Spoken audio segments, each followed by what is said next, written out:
mag-login na kayo dun sa Amazon account nyo, usually, ito yung mga requirements niya. Ang gagawin mo lang is join interest list. So, dun sa app, yan, makikita mo sabihin na I park, and then may identity check. Nga guys, tapos na kami, no? Tapos na, yay! Hi guys! Hello. Magandang umaga! Welcome back sa Andrea Judge TV.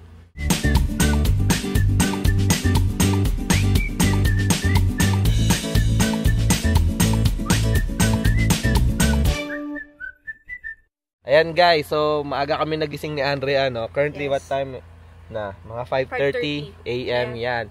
So, yan, wala naman kaming gagawin. Kaya naisipan namin Amazon Flex. Ayan. So, magpa-part-time muna kami, guys, no? So, may nakuha si Andrea 6:15 to 10 AM. Yeah. So, magkano 'yon? $68. So, $68. Tingnan natin kung ilang mga box ba i-deliver ni Andrea, no? Siguro update na lang namin kayo later pag nandun na kami. Bye!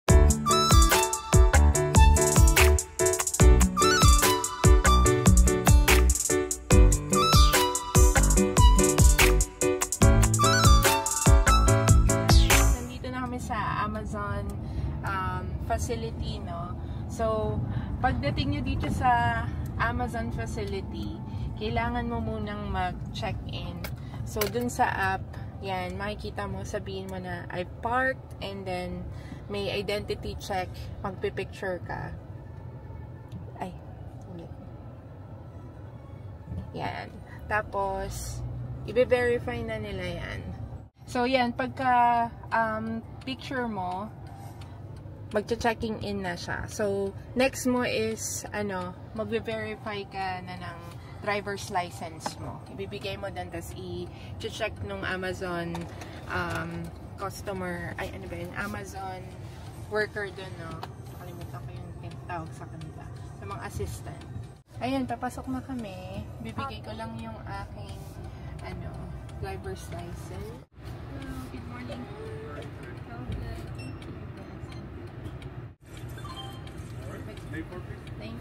Thank you so much. Ayan, lane 4 kami guys. So, yan, makikita niyo yung mga boxes na nandiyan. Para sa mga drivers, no? So, usually, kapag sa Amazon Flex, maghahanap ka talaga ng block mo. So, may mga Amazon facility na sobrang dami ng offers. So, yun, abangan nyo yun kung meron kayong mga malapit na Amazon facility. So, yan. Pag hinto mo dito, hintayin mo lang sila bago sila pababain. Ayan.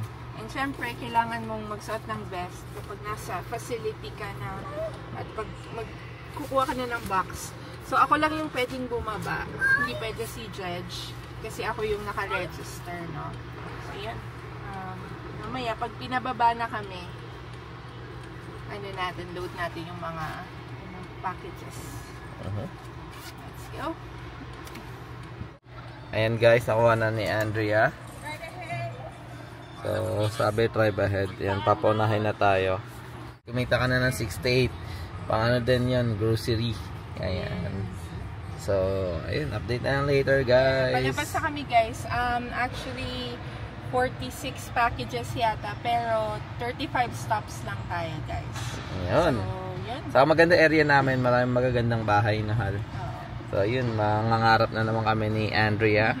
Magtitingin-tingin na mga community and bahay dito sa Orland Park. Orland Park ba to? Etong area na to, Downers Grove. Downers Grove, yan. Yung delivery natin, Glendale Heights. Glendale Heights. So, ayan guys. Tingnan natin ang Glendale Heights. Let's go. Guys, so, nandito kami sa Glen Ellen, no? So, ayan, makikita nyo. Tulog pa yung mga tao. Aga kasi namin nagising ni Andre. 5:30 gising na kami. Pati ito, aga kasi natulog nito ni Clean Yan. So, kanina, kahapon guys, diba, nag-biking kami, saka nag-shopping sa Ross. So, ayun, pagod na pagod kami, kumain, pagkatapos namin kumain, nakatulog na din kami. Nag-edit lang ako ng konti, tapos, ayun, umidlip na din ako. So, ayan. Ha? So, ayan. Kaya naisip namin mamasyal-masyal ni Andrea. Si Tiffany, hindi na sumasama sa amin yun masyado dahil may group of friends siya na nakakalaro niya sa online tuwing gabi at tuwing umaga. So, nagpapahinga lang yun. And, yan. Pakita ko lang yung Glen Ellen. So, wala masyado may kita din sa Glen Ellen, guys. Parang same lang din. Glen Ellen and Glendale Heights tayo ngayon, guys. First time ko dito mag-deliver sa Glendale Heights at Glen Ellen. Yan. Usually yung mga community na dideliveran mo, no, mga 20 minutes to 30 minutes away from the facility. Tapos, yung block ko is 3 hours 30 minutes. Usually natatapos ko siya, less than 3 hours lang. Depende kung anong klaseng neighborhood yung dideliveran. Pag mga ganito, lalo na umaga, fresh yung mga minds namin. Marami kami na pag-uusapan ni Andrea, like yung mga goals and plans. So almost half of the year na, and titignan namin kung ano ang mga status namin sa mga goals namin. And syempre sa YouTube namin, guys, no. So currently it's 2,747 na tayo, guys. So 253 na lang, and makukuha na natin yung ating 3,000 subscribers. So sana, guys, yung mga hindi pa nakasubscribe, guys, please subscribe na kayo, guys. Libre lang yan, yung subscribe button, guys. Malaking tulong yun para sa amin, para syempre, ayun, patuloy tayong makagawa ng mga video na ganito na parang helpful, lalo na sa mga bagong dating dito sa US. Ayan, tulad nitong Amazon Flex. Kung nag-iisip kayo ng part-time or wala kayong work, yan, pwede nyong gawin to, mag-Amazon Flex. So, ayan, guys. Again, subscribe kayo sa channel namin, Andrea Judge TV. And ang goal namin for this year, ano bang goal natin? 5,000! Yan, 5,000 subscriber! Ayan, pero tignan natin, guys, no? Libre lang mangarap. So, 5K subs, guys, yun yung goal namin this year. Sana makuha namin this year yung 5,000 subscriber. Ngayon medyo nag-high kami, or tinasan namin yung namin, expectation ba yun? Or tinasan namin yung target namin na ma-hit yung goal na 5,000 subscribers. So guys, please subscribe na kayo sa Andrea Judge TV, and yun, patuloy kaming gagawa ng mga ganitong klaseng video para sa inyo. And guys, so malapit na yung first delivery namin ni Andrea. So dito sa Glen Ellen, guys, no, parang typical na bahay dito sa sa Illinois. And then yung lugar, hindi naman siya katulad yung mga napuntahan natin last vlog, no. So ito, guys, watch niyo yan. Ayan, so inikot namin yung mga parang magagandang lugar or bahay dito sa Illinois. Mga mga high end, ayan. So, ngayon, ito, mukhang community to, Saddlewood. Ayan, kung makita nyo. So, ito yung first delivery. Maganda din, no? Ang linis. Ayan yung mga gandang bahay nila, guys.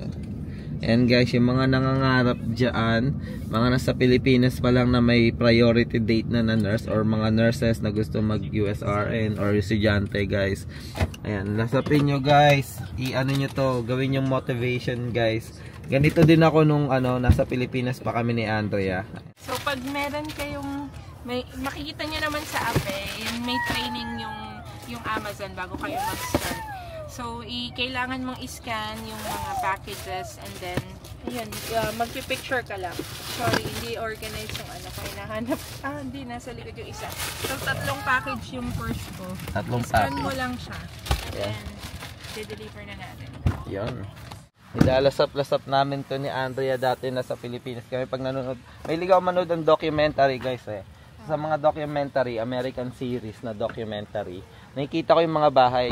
Actually, nung bata pa, hindi naman bata, nung nag-aaral pa lang kami ni Andrea, wala pang vlogger talaga, no? Wala pang mga vlog, wala kayong mapapanood na ganito. Namulat yung eyes namin sa kakanood ng movie, American movie, and then mga American documentary. And nakita namin yung mga ganitong bahay, no. So eto, na-motivate ako noon mag-aral, tapusin yung college ko kasi pangarap ko talaga makapunta dito sa Amerika. I-share namin itong mga ganitong experiences or mga ganitong lugar dito sa US, ayan, para syempre maano kayo, ma-motivate or mabuhay yung dream nyo or mapagpatuloy yung dream nyo na maging USRN o makapunta dito sa US, syempre kasama ng family nyo, no? So ayan guys, ang ganda ng community nila, tahimik. So ayan, first delivery namin yon, and siguro mamaya na lang ulit. Bye. Ayan guys, yan kung makikita nyo guys, oh. Yan mga bahay, gusto kong i-share to guys. Yan, libre ang mga harap guys, no? Ayan, kaganda. Ito medyo malalaking bahay na to, mga 5 to 6 bedroom siguro yung mga yan. Ayan, so yan guys, at least may kita nyo ang Amerika. Alam ko marami mga vlogger guys dito sa US as US nurses. Nandyan na kayo, konting antay na lang, or kung nag-aaral pa kayo ng nursing, i-push nyo yan kasi yan ang magiging susi para sa mga ganitong pangarap. Like kung hindi man ito yung 100% na makuha nyo, sabi nga nila, shoot for the moon or shoot for the stars, para kung mag-fail ka man, ayun, naibabaksakan ka sa moon. Always parang yung ganyan din parang sinasabi nila, pag yung mga taong yung mga achievers, yeah, they always seek yung number 1. Yeah. So if they fail to get the number 1, they will still get at least number 2. Yeah. Pero meron akong ano bang tawag nito? Napanood na vlogger, si Sir Ramon Bautista, no? So idol natin 'yan sa mga car vlogging niya. Sabi nga niya, pagka minsan hindi din naman siya naniniwala sa shoot for the star, para kung mag-fail ka man, may babaksakan ka sa moon. Sabi niya, kung nag-shoot ka sa star, yun yung goal mo, dapat yun yung goal mo. Kung buwaksak ka man sa moon, ano ba tawag nito? Para sa kanya, failure pa rin yun. So depende kung paano nyo i-analyze yung isang bagay guys, no? So ayan guys, dyan nag-deliver si Andrea, no? And yes guys, alam niyo yung challenging pag sa mga lahat ng mga nagde-deliver. Pag Amazon, pag Amazon, yung mga challenges is yung mga ganyang klaseng deliver, yung mga nasa apartment, yung mga nasa building, kasi yung iba minsan ina-ask nila na i-deliver dun sa unit nila sa front door. So extra pa yon, time para mag-deliver. So syempre since i-request nila yun, kailangan mo yun gawin. And mostly naman may ibang mga buildings na they have mail room, so you can do that. Pero yun lang, share ko lang yung mga challenging, hindi lahat kasi bahay syempre, no? So yung mga apartment din yung medyo challenging. So yun lang, update na later. Ayan guys, ang cute ng mga pato dito guys, oh. Parang figurine, may mga kulay-kulay. Tingnan nyo yung neck niya, yung ulo. Hindi katulad sa atin, parang puti lang ata ang alam kong duck doon. Ayan, ito, ang cute, lalakad-lakad lang siya dito sa neighborhood. Ayan, Camaro, green Camaro. So ayan guys, update lang. Yes, na tayo guys, halfway na tayo ng ating delivery, and nakaka-isang oras pa lang tayo, no? So mahigit isang oras. So most probably matatapos natin to in another hour. And ayun, so far okay naman, no? Okay, relaxing nga eh. Dami ko nakikita nga may ligaw tumingin ng mga front yard nila. And kumukuha ko idea, no? Kasi gusto kong ayusin yung front yard. Medyo naayos na namin this year. Naglagay kami ng mga halaman and bulaklak. And then nilagyan namin ng mga edging. Pero parang gusto ko lagyan ng mga stone eh. Parang ganyan, no? Ayan. Stone sa paligid ng mga puno. Ayan, tulad niyan. So, yan, tumitingin ako ng mga idea, no, para paggagayahan natin. So, may mga nakita na maganda. Tulad yan, ayan, no. Simple lang, ayan, no. Maganda yung nasa harapan niya. Ayan, guys, oh. Townhouse dito sa Glendale Heights. Pero tingnan nyo naman, guys, naka Cybertruck, oh. Ang lupit, oh. Ayan, Cybertruck, pero nakarap ng brown. Ayan, astig. Ayan, guys, last na. So, diba hanggang 10 yung schedule namin. So, 9 AM pa lang. Ayan. Ayan nga, guys, tapos na kami, no? Tapos na, yay! guys. Maaga So, kami ng isang oras. So, yung earnings mo, guys, after, makukuha mo siya after nung shift mo talaga, no? So, mamaya pa yun papasok. And, may option ka na kumuha ng parang debit card, business debit card from Amazon. And, doon papasok yung earnings mo. And immediately, pwede mo nang gamitin. So, yung kagandahan sa Amazon Flex. So, ito, papakita ko lang kasi may subscriber tayo na nag-ask kung paano ba mag-register or paano mag-Amazon Flex, no? So, ang unang-unang gagawin nyo, syempre download nyo yung Amazon Flex app. And, always, kailangan ni Amazon ng Bluetooth, no? So, kailangan mag-create ka ng account. So, kung may Amazon account ka na, yung ginagamit mo pang order ng mga deliveries mo, you can use that and just create your Amazon account. Let's see. Okay. Ayan, guys. So, kapag naka-login na kayo dun sa Amazon account nyo, usually, ito yung mga requirements niya. So, kailangan 21 years old and older. Meron kang kotse na 4-door, mid-size sedan or larger vehicle like an SUV, and a valid driver's license, social security number, and auto insurance that meets your local requirements. And a bank account kasi doon nila isi-send yung mga earnings mo. So, since lahat naman meron kami yan, just press get started. And then, tatanungin niya kayo kung ano yung days na gusto nyong mag-deliver. So, yung Amazon kasi is, kaya nga siya Amazon Flex. So, flexible days. Depende sa inyo kung sa anong araw nyo gustong mag-deliver. So, yan. Kunyari, i-ano nyo lang.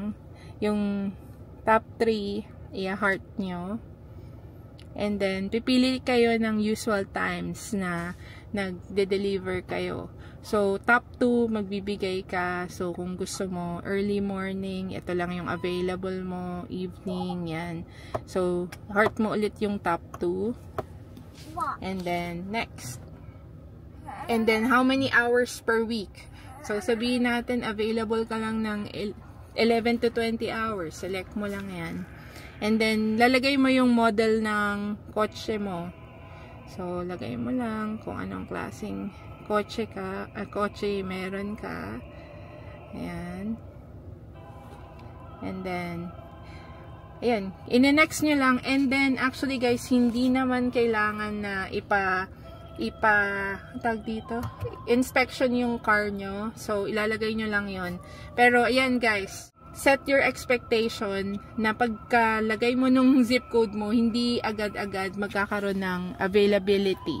So, ito yung usual na lumalabas sa lahat ng mga nag-a-apply ng Amazon Flex, no? So, nakalagay dyan, no opportunities at the moment. Ang gagawin mo lang is join interest list. So, pagka join interest list mo, nandun ka na sa pila, nag-wait ka na ng, yan, sabi dito, you're on the list. Stay tuned and you are added to the interest list. So, kapag nagkaroon na ng opening or availability ang Amazon Flex, usually, ang peak nila is really sa December, no? Yung mga magpapasko na mga Burr months. Yan, mag-open yan sila. Actually, yung experience ko dito sa amin sa Illinois, mga, 3 to 6 months yung waiting. So, yun. Just set your expectation na hindi agad-agad kayo makakabiyahe sa Amazon Flex. Ayan guys, tapos na kami. And pauwi na kami. Ayun, maaga kami ng isang oras. So, currently 9:15 pa lang or mga around 9:15. And ayun, siguro magbe-breakfast na lang muna kami. Baka dumaan kami McDonald's, bumili ng coffee and sandwich. And ayun, mag-stroll lang and then uuwi na rin. Ayan, siguro dito na namin tatapusin yung vlog guys. Maraming salamat sa pagsama. Again, patuloy pa rin kaming gagawa ng mga nursing vlogs. And syempre mga buhay America vlogs like ganito, mga tips sa pamumuhay dito like kunwari itong part-time namin sa Amazon Flex. So we just wanna share to you, baka makatulong sa iba lalo na sa mga bago. And ayun, syempre travel vlog yung paborito namin. So abangan nyo, may mga travel kami. Magiging busy kami itong summer. And ayun, sama lang kayo parati sa amin sa mga vlog namin. Maraming salamat sa lahat ng mga sumusuporta sa amin guys. Please comment down below guys, para syempre connected tayo sa isa't isa. And we really appreciate yung mga comment nyo. And we love to reply back o mag-reply sa inyo. Dahil syempre yun nga, ang isa sa mga goal din namin bakit kami nag-create ng YouTube channel is to you know, socialize and create more friends through this channel. So ayun guys, maraming salamat guys. Ingat kayo parati and God bless. Bye!